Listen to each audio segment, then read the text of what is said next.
Je l'avais attendu ce film depuis la sortie du chapitre 1 en 2017, j'ai relu l'intégrale du roman, essayé d'en apprendre plus sur Pennywise en lisant également l'intégrale de La Tour Sombre, ce qui m'a permis de patienter jusqu'à ce chapitre 2 que j'ai enfin vu. Alors j'imagine qu'après toutes ces vidéos que je vous ai fait sur notre clown préféré, vous êtes pressés de savoir ce que vaut ce nouveau film, même si bien sûr ce n'est que mon avis personnel et que je vous encourage à aller voir le film au cinéma.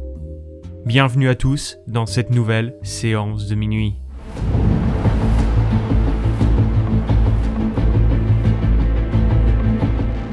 Enfin, il est là, le chapitre 2 qui vient mettre fin à toute cette histoire commencée en 2017. Les ratés ont bien grandi puisque ce film se passe 27 ans plus tard et que Pennywise se réveille après un long sommeil et il est affamé. Voici donc ma petite critique et comme beaucoup d'entre vous m'ont demandé une critique du film de 2017, je vous mets à la fin de celle-ci la critique que j'avais fait il y a 2 ans pour le premier chapitre. Bon, soyez indulgents, la voix était assez timide et le montage pas terrible, mais bon, il fallait bien commencer à se lancer sur YouTube et c'était pas facile. Je dois vous dire que je ne sais pas par quoi commencer tellement il y a de choses à dire, mais cette critique est sans spoilers, donc je ne donnerai aucun détail qui pourrait venir vous gâcher la surprise du film. Je suis un grand fan de Stephen King et surtout de Cimetière et Ça, qui sont mes livres préférés de cet auteur. En 2017, j'avais adoré le premier chapitre de la nouvelle adaptation et le fait d'y avoir ajouté cette vibe 80s qui rappelait un peu les Goonies, Stand By Me et tous les films d'aventure avec des enfants de l'époque était vraiment génial. On y retrouvait tout ce que King avait mis dans son roman, qui n'était pas forcément focalisé sur l'épouvante, mais sur l'amitié, la nostalgie, le passage à l'âge adulte et les traumas de l'enfance qui vous façonnent en grandissant. Et ce chapitre 2 en film était très important car il allait se focaliser sur cette partie où les enfants ont grandi et qui reviennent à nouveau à Derry pour se confronter à ça. Les acteurs sont juste parfaits et incarnent à la perfection les enfants du premier, c'est vraiment l'un des gros points positifs du film. Le casting est juste incroyable et Richie, qui est joué par Bill Hader, est juste époustouflant. L'acteur imite à la perfection toutes les mimiques de sa version enfant et nous apporte un personnage qui malheureusement prend un peu le dessus sur tous les autres tellement sa présence inonde l'écran, au point que James McAvoy, qui joue Bill et qui est pourtant un talentueux acteur, se retrouve un peu relégué au second plan alors qu'il est quand même le personnage principal, le leader dans le roman. Ces ressemblances accentuent vraiment la crédibilité de cette suite. Et si cette suite se focalise sur les adultes devant se reconnecter à leur passé, on y retrouve aussi les enfants dans des flashbacks qui rappellent la structure même du roman, où l'on faisait des allers et retours entre les deux périodes. On y retrouve des scènes du premier chapitre, mais sous un angle différent, et on y apprend beaucoup de choses laissées en suspens dans le premier volet.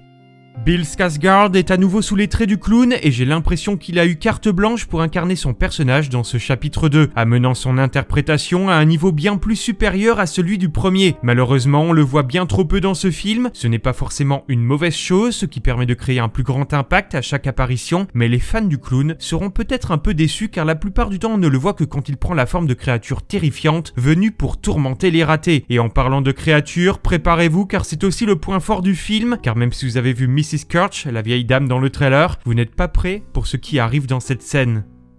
Le film a fait l'effort de ne pas se reposer uniquement sur les jumpscares pour effrayer le public, et ça fait vraiment plaisir de voir une production horrifique s'éloigner un peu des codes de tout ce qui se fait en ce moment en matière d'épouvante au cinéma. Et même si le film n'est pas effrayant en soi, beaucoup de passages sont assez violents et visuellement dérangeants, et certaines scènes où ce sont des enfants qui trouvent la mort par les mains de Pennywise mettent vraiment mal à l'aise. Et il y a aussi autre chose qui met mal à l'aise, ce sont les effets spéciaux utilisés pour rajeunir les ratés. Certains d'entre eux ont bien changé en 2 ans et la production a décidé de les rajeunir numériquement pour coller à leur physique du chapitre 1. Et clairement, c'est vraiment raté, surtout sur Ben qui paraît irréel et Richie dont le visage vous paraîtra plutôt bizarre.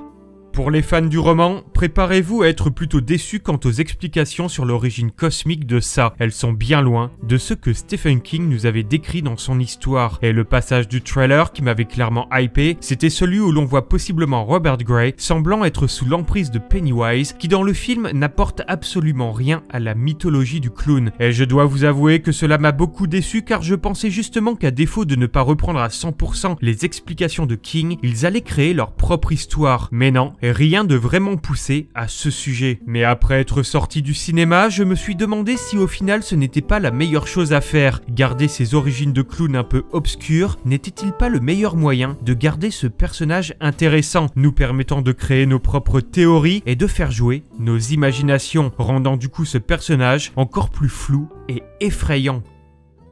Certains personnages qui dans le roman étaient de véritables monstres sont également peu exploités ici, comme Henry Bowers ou Tom Rogan, le mari de Beverly, qui ici ne se font pas ressentir comme de véritables menaces. Le final, avec la transformation de Ça, est allé bien au-delà de ce à quoi je m'attendais. Si le téléfilm de 90 était décevant sur ce point, dans ce film, ils ont fait un travail incroyable sur le visuel de cette créature et le rendu est original et vraiment terrifiant.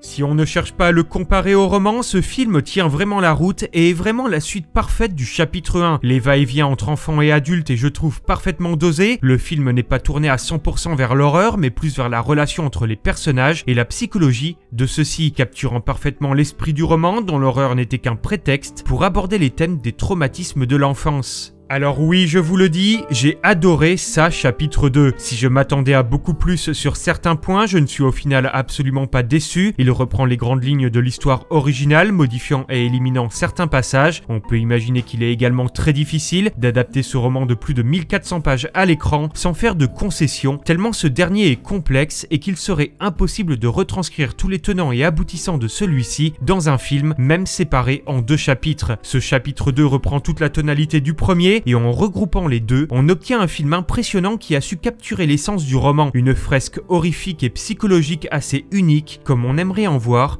beaucoup plus souvent. Si vous avez vu le film, n'hésitez pas à me donner vos avis en commentaire car je suis curieux de savoir ce que vous en avez pensé vous aussi. Allez, à bientôt pour une prochaine séance de minuit.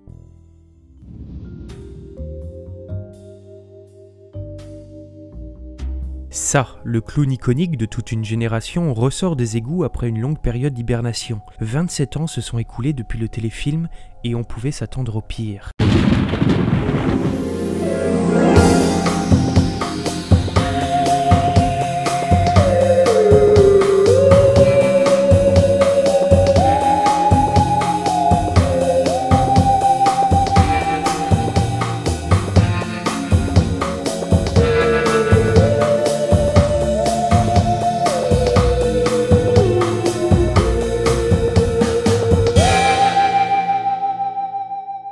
Le téléfilm de 1990 a terrifié une génération entière, maintenant incapable de se rendre dans un cirque sans hurler de peur à la vue d'un clown.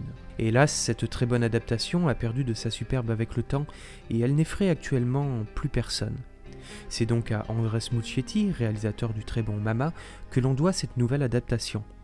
Il en ressort un film plus sombre, accompagné d'une photographie magnifique, dans lequel de nombreux détails du support original ont été pris en compte. Vous pourrez ainsi retrouver entre autres des allusions à la tortue, ainsi qu'à la tête coupée de Robert Dohé qui ne figurait pas dans l'ancienne adaptation. Basé sur le best-seller de Stephen King, sorti en 1986 et courant sur presque plus de 1200 pages, le film fait un bond en avant et quitte les années 50 pour prendre place en 1988, surfant ainsi sur la nostalgie des trentenaires d'aujourd'hui. Durant les vacances d'été, une bande de jeunes enfants se retrouve aux prises avec un clown maléfique vivant dans les égouts de leur petite ville de Derry dans le Maine. Une ville où il ne fait pas bon vivre puisque l'on apprend que le taux de disparition d'enfants est 6 fois supérieur à la moyenne que dans le reste du pays. Ils comprendront rapidement qu'ils n'ont pas affaire à un simple clown, mais à une entité maléfique faisant régner la terreur depuis de nombreux siècles. King est le maître du détail, explorant en profondeur la psyché de chacun de ses personnages pour aller en extraire la moelle de leurs peurs les plus primaires. Et ça, Muschietti l'a parfaitement compris et réussit à le retranscrire à la perfection à l'écran. Car comme souvent dans les livres de Stephen King, l'horreur vient des choses les plus banales, des choses qui nous entourent, des fortes têtes qui prennent un malin plaisir à vous faire subir toutes les humiliations, un père abusif, une mère trop protectrice, le racisme, la maladie ou la mort. C'est cela qu'utilisera la créature, enchaînant les transformations afin de prendre la forme des peurs les plus profondes de chacune de ses proies, que ce soit un lépreux afin d'effrayer un Eddie un brin hypochondriaque, ou un geyser de sang pour terroriser Beverly, devenant de plus en plus femme. Le film se concentre moins sur Gripsou le clown effrayant que sur les traumatismes et les secrets inavouables d'une petite ville américaine. Et si la bande de fortes têtes menée par Henry Bowers, qui en a après nos héros, est assez tordue, les adultes eux aussi ne sont pas en reste en exerçant une domination plutôt malsaine sur leurs propres enfants, car comme le dit King dans le roman, les adultes sont les véritables monstres. Ce qui est assez bien mis en avant dans le film, car lorsqu'un adulte ou un parent apparaît à l'écran, c'est souvent pour être plutôt manipulateur, cruel, voire indifférent face à ces enfants qui quittent le confort de l'enfance pour s'aventurer sur les chemins plus obscurs de l'adolescence, là où les peurs mutent et deviennent plus effrayantes. Ces enfants vont donc devoir apprendre, ensemble, à se surpasser et à faire face à leurs problèmes, apprenant ainsi qu'ils ne peuvent compter que sur eux-mêmes pour s'en sortir, ce qui aura une forte influence sur les adultes qu'ils deviendront plus tard. La performance des jeunes acteurs est absolument fantastique. Leur amitié, si réelle à l'écran, est due à un casting parfait, et l'on en viendrait même à se demander si attendre que ces enfants grandissent pour tourner la seconde partie ne serait pas une bonne idée, tant leur prestation est honnête et intense. Certains personnages sont plus effacés que d'autres, mais ce sera peut-être pour mieux s'imposer dans la suite. Gripsou le clown est un personnage bien différent de celui auquel la série télé nous avait habitués, et c'est tant mieux. Bill Skarsgård l'interprétant d'une façon beaucoup plus imprévisible, grimaçante et sombre. Le maquillage et le costume sont absolument magnifiques, et le font ressembler à une sorte de marionnette en porcelaine tout droit sortie du siècle dernier. Aidés par des effets spéciaux numériques sur de nombreuses scènes, ces apparitions mettent vraiment mal à l'aise et nous arrachent à nos sentiments nostalgiques pour l'interprétation de Tim Curry. La notion de survie de la créature, bavant à la vue de ses proies, renforce également son aspect inhumain et renforce la sensation que celui-ci est une véritable menace à chaque apparition. Personnage intriguant, le film n'en dit pas plus sur ses origines, mais peut-être que tout cela est gardé pour la seconde partie. Naviguant dans les mêmes eaux que les Goonies, teinté d'une pointe de Stand By Me, le nouveau ça est une pure production façon années 80-90. Rien d'étonnant donc à voir des posters des Gremlins et de Beetlejuice orner les chambres des protagonistes, ainsi qu'une projection de Freddy 5 dans le cinéma de Derry. Mélangeant habilement film d'horreur et thriller, le tout nimbé d'un humour qui fait mouche, le film joue la carte de l'horreur émotionnelle. Ça est donc un film à la fois effrayant, amusant et romantique, ce qui lui donne toute sa personnalité et en fait une adaptation très proche du roman. Ne faisant pas dans les effusions de sang à outrance ou dans la glorification de la violence, ça est un film assez unique en son genre. C'est sur une bande originale signée Benjamin Wallfisch que les images s'enchaînent. Tantôt sentimentale, tantôt angoissante, la musique colle parfaitement à l'univers de Stephen King. Le compositeur a su trouver l'équilibre parfait et nous accompagne entre rire et effroi sur les 2h15 que dure le film, sans jamais en faire trop. La suite est donc en route et nous retrouverons donc nos héros avec 30 ans de plus dans le courant de l'année prochaine. Et je dois avouer qu'il me tarde de le voir. Pour moi, cette première partie est un excellent film qui est allé bien au-delà de ce à quoi je m'attendais, et une chose est sûre, c'est que l'on aimerait voir plus d'adaptations des romans de King traités comme celle-ci. Alors, en attendant la suite, n'hésitez pas à me dire ce que vous avez pensé du film dans les commentaires.